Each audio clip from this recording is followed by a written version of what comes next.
Okay, so here we're gonna look at advanced function which has these topics: overriding function, lambda function, partial function, and eval function.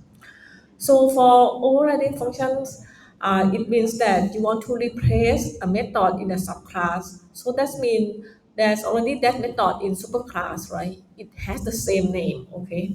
So here you can actually modify or extend the behavior of the inherited method. If you modify, you don't reuse the method, but if you extend, you reuse the method, and maybe you also add additional code in the method in the subclass. And here, when we define a method in subclass, it need to have the same name. Method name is the same name as superclass. And here we use polymorphism to call the specific method for an object. So if there's that method in subclass, then that method in subclass is executed. But if there's no method in the subclass, then the method in its superclass will be executed. And this allow us to enable customization of inherited behavior without changing the superclass. So we should not change the code in superclass. We can reuse, right, or we can override by replace the code with the method at the same name.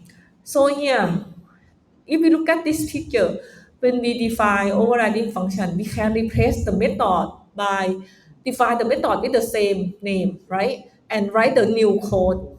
But you can also extend the behavior by reuse uh, the method in the superclass, okay?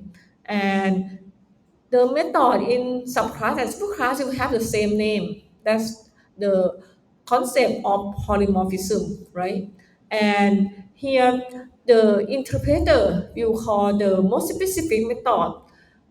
So if the subclass has that method, then that method will be executed.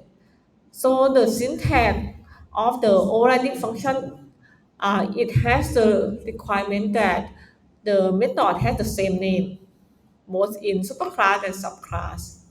Okay, let's look at the code sample. In this example, we have class vehicle as superclass, and it has the method move. And class car is subclass of vehicle. Class boat is subclass of vehicle. And both car and boat also define method move, right? So here we say that class car override the method move, right? Because car is a subclass of vehicle, and vehicle has method move, and car also has method move. Likewise, here we also say that class both override the method move because both is subclass of vehicle, and both also has the definition of the move method that vehicle has. So here when we create the object of vehicle, car, boat, and we call move method of each object, we can see that because vehicle has move method, so it just return the vehicle is moving, right? And car also has its own move method, which to return the car is driving on the road. So that's why when we print car.move, we see the output as car, the car is driving on the road. And here, when we call boat.move, it will call the move method in boat, not in vehicle, because in boat, it also has the definition of move. So it will use the move method in boat. So that's why you see the output as the boat is sailing on the water. Okay. Okay, so let's look at the second example. Here we import math module and we implement class shape which has the method area, and it return the string area calculator not implemented for this shape because it doesn't know how to implement, right? So here we have class circle, the subclass of shape, and it also has the area.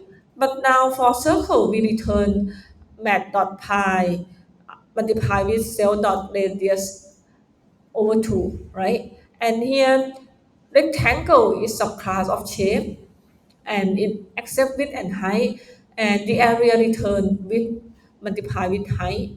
So here in the testing the class method, uh, here we create the objects of shape circle and rectangle. And when we call the method area, here you can see that it returns that area calculation not implemented for this shape. But if we call circle dot area, it will take the formula pi r square, right? So that's why it returns 78 something.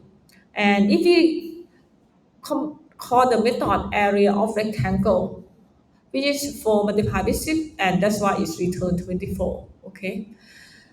Now let's look at the last example of overriding function, where here we extend the behavior of the overriding method. Here in class animal, we have the method make sound, right? And make sound, it returns cell.name make a generic animal sound. And in class dog, make sound here, we actually reuse the uh, make sound of its superclass, right? So we call the superclass method super.makeSound. But we also has its own code which it will return basic sound, which is from uh, the execution of the same method in its superclass.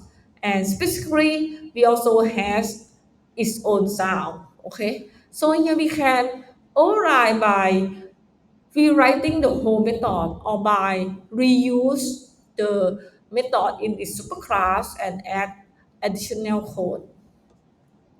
So here, if we run the program, we can see that if we say generic animal.make sound, it will return generic animal makes a generic animal sound.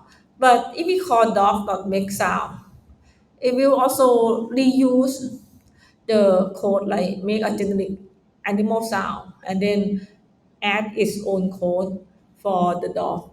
Okay. Okay. Now let's move to lambda function. So lambda functions are small autonomous functions and is divided using the lambda keyword. So here in the syntax, you need to have the lambda keyword followed with arguments, colon, and then expression. And remember that it can have any number of arguments, but only one expression. It's useful for short, simple function, used only once.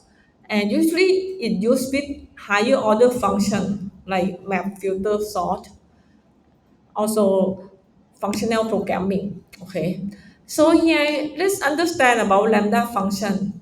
So usually it used with higher order function and it has only single expression.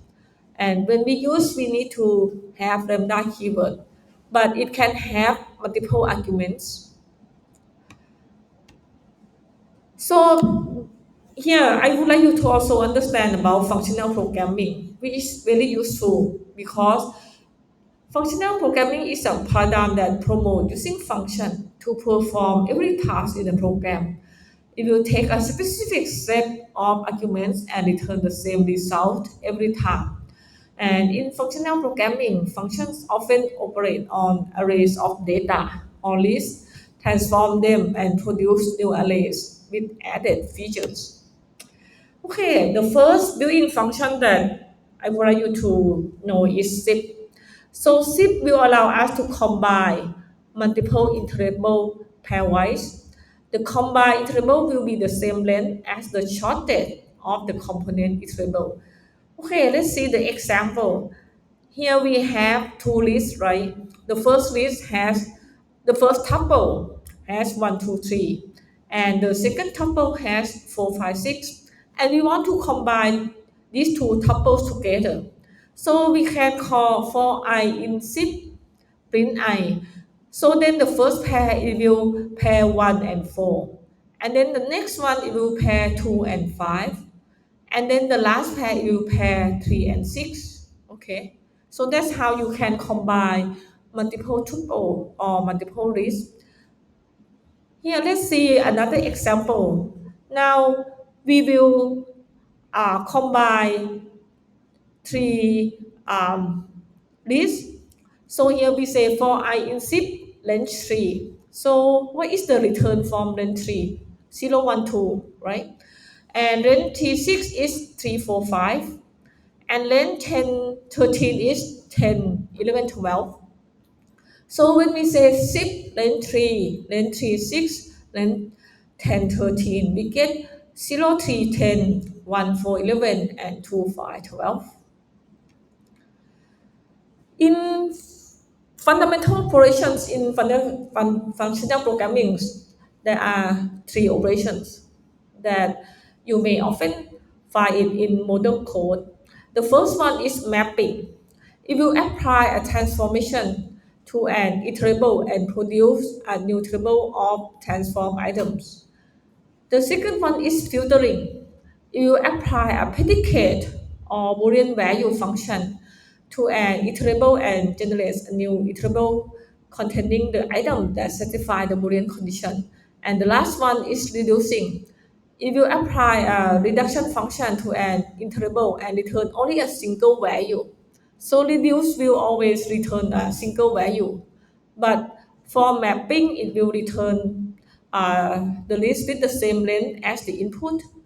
For filtering, it depends on whether the member pass the condition. Okay, let's see the example so that you understand more.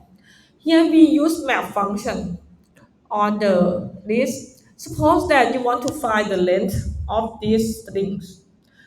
So here this string are three strings A, B, C, D, E, F, G, H, I.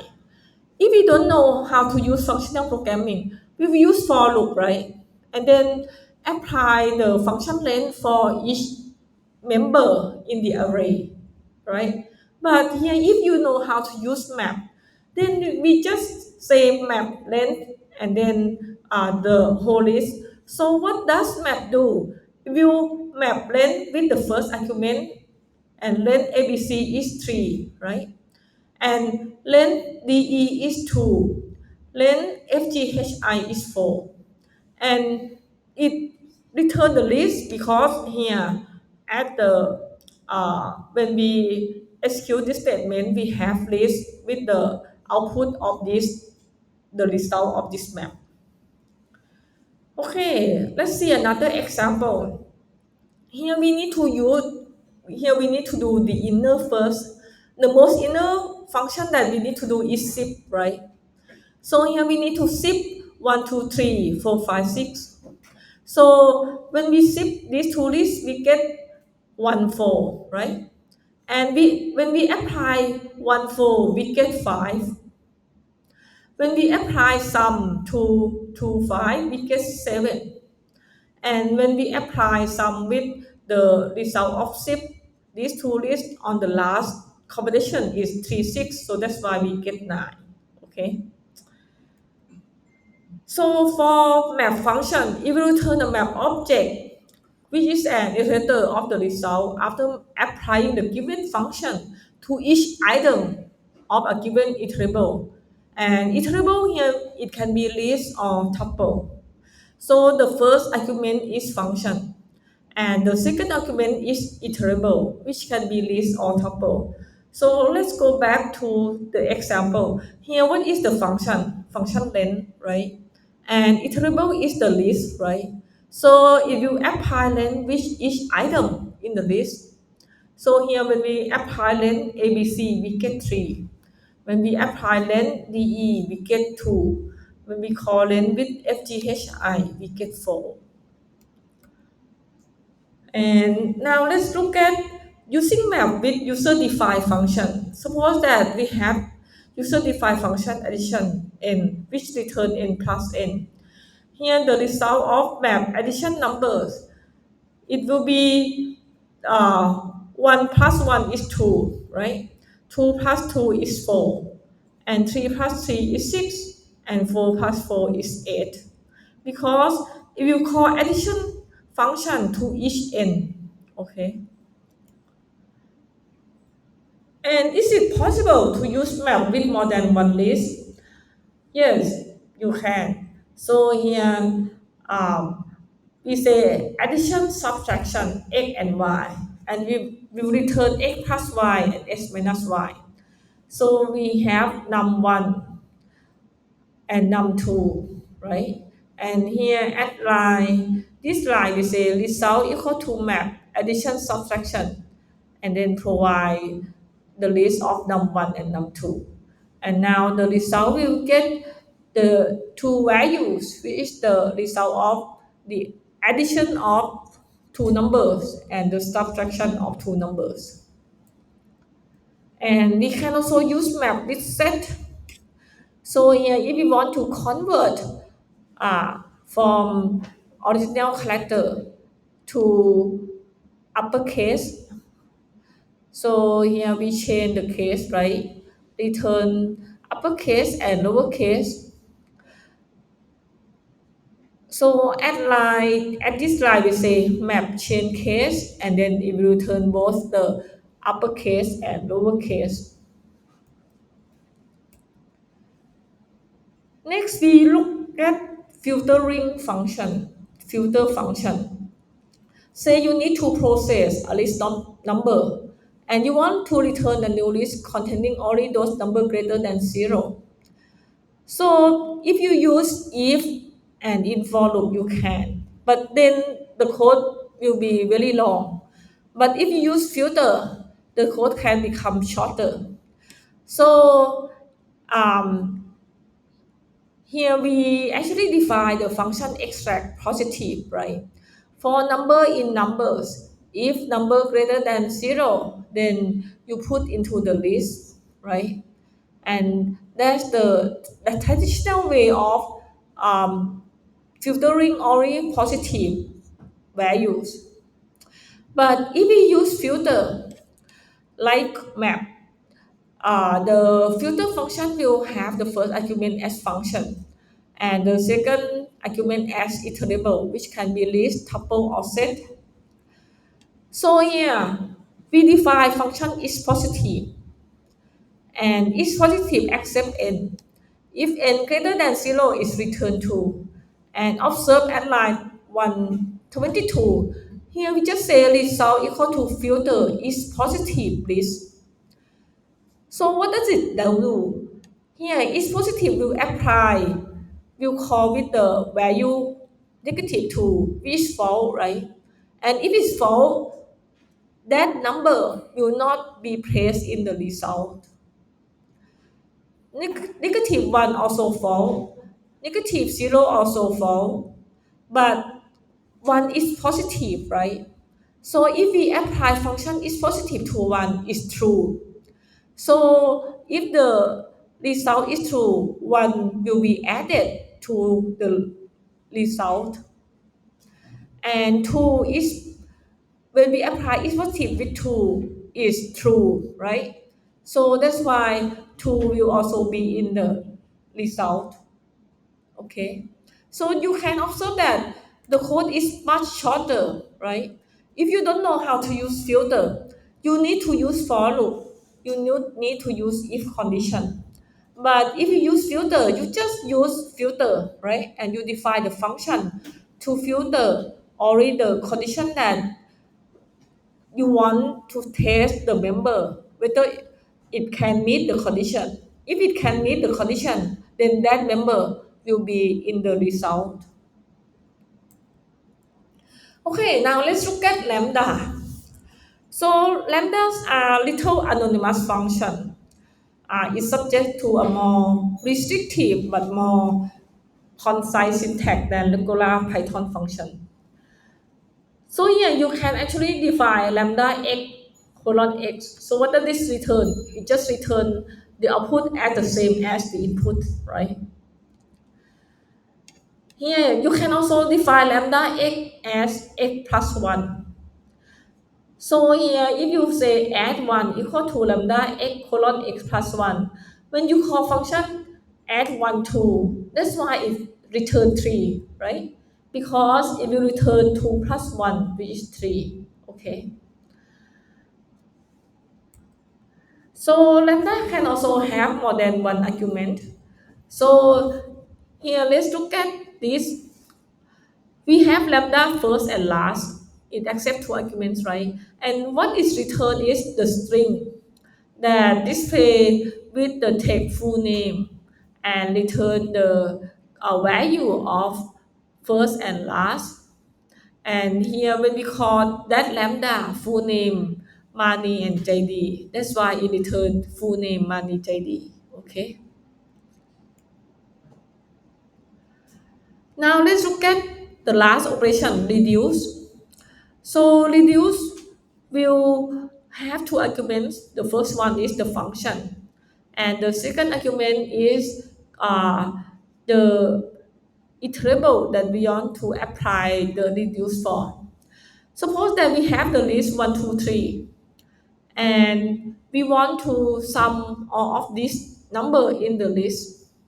If we don't know lambda, we will use for loop, right? And initialize sum to be 0. And each time that go through each member, we will add that member to sum.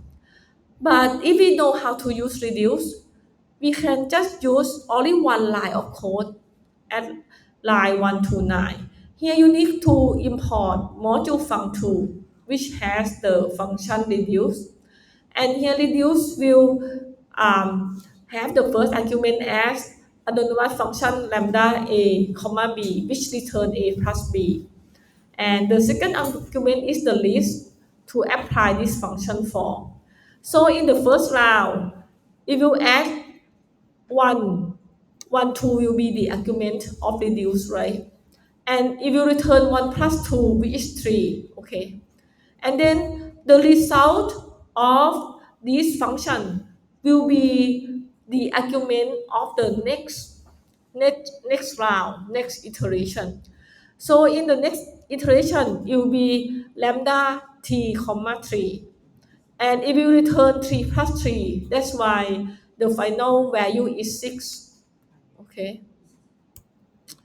And this is the example of lambda function.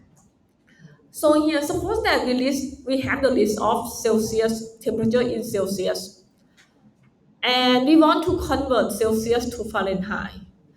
Here at line number 5, we define Celsius to Fahrenheit as lambda that accept Celsius and return Celsius multiplied with 9 divided by 5 plus 32.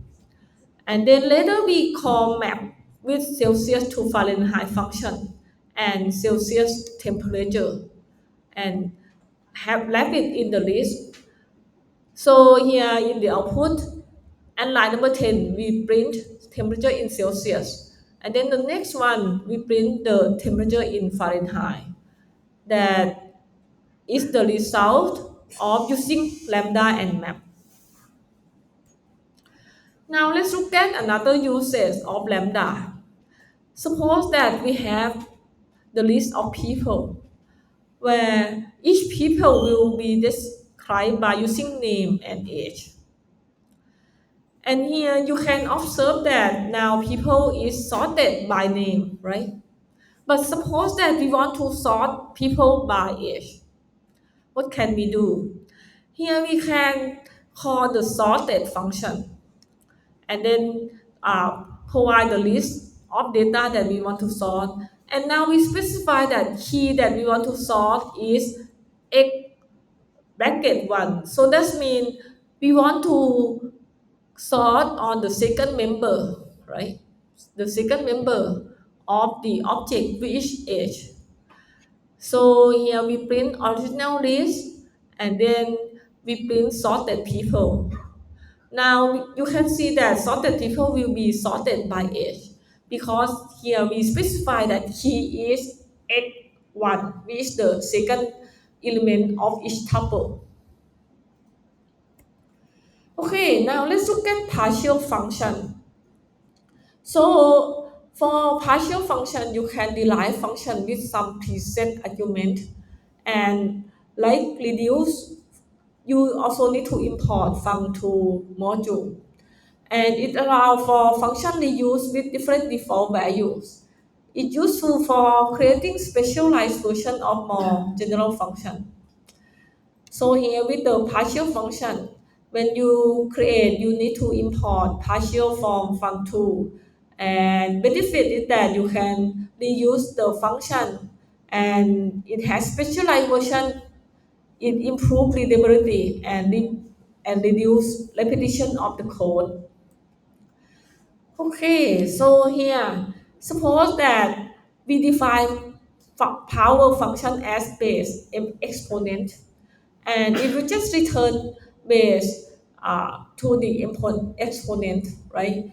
And we can define a new function called square, and square is partial power, and exponent is equal to 2, okay? So here you can call the full name of power as power 2, 3, which it will return 8. But you can also square 5. So square 5 will return 25, because now square 5 is fixed exponents as 2, right? And if we call square 10, it will return 100, because it's fixed exponent as 2. Let's look at another example. Here we define function apply discount, where we have the argument as price and discount rate. And it will return price multiplied with 1 minus discount rate. So for discount 10, it's partial apply discount with discount rate as 0.1, right? And if discount 20%, it will call partial with apply discount but with the value of discount rate as 0.2. So here when we have original price as 100, and we call discount original price for discount 10, it will return 90, right? And if we call discount 20, it will return 80. And that's because discount 10, we have discount rate as 0.1. Discount 20, we have discount rate as 0.2. Okay. Okay, now let's look at the last function, eval function. So in eval function is very useful to evaluate a string as Python expression. It can execute arbitrary Python expression from string. It's useful for dynamic code execution and mathematical evaluation. But please be careful. Try to avoid using the untrusted input. Okay, when you use Python eval function, you should remember pros and cons. So pros are that it can call dynamic code execution, and it can evaluate mathematical expression easily. But the downside is that it may have security risks, and especially when we have untrusted input. So let's look at the example here. So here in calculator function that we have implemented, we actually don't need to compare the operator. If it's plus, minus, multiply or divide, we can just use eval expression. So here in this program, it will ask for the expression from the user and stop when the user type Q, right? So here when we type 2 plus 3 is return 5. Why is return 5? Because at line number 5, at that line number 7, we say result equal to eval expression. So it's evaluate 2 plus 3 is 5, right? And the next expression, we type 3 multiplied with 4. So the result is eval expression, which is 3 multiplied with 4. And that's why we got 12. And we can quit the program by typing Q. And this also another eval example. So in this example, we give the list, right? And then we try to eval each expression in the list. And if it cannot be executed, then it will go to exception here, error, right? The last one we say square 16. We cannot do that because we don't import the module math. Okay, and these are the reference of this slide. So hopefully we will understand more about this function. Thank you.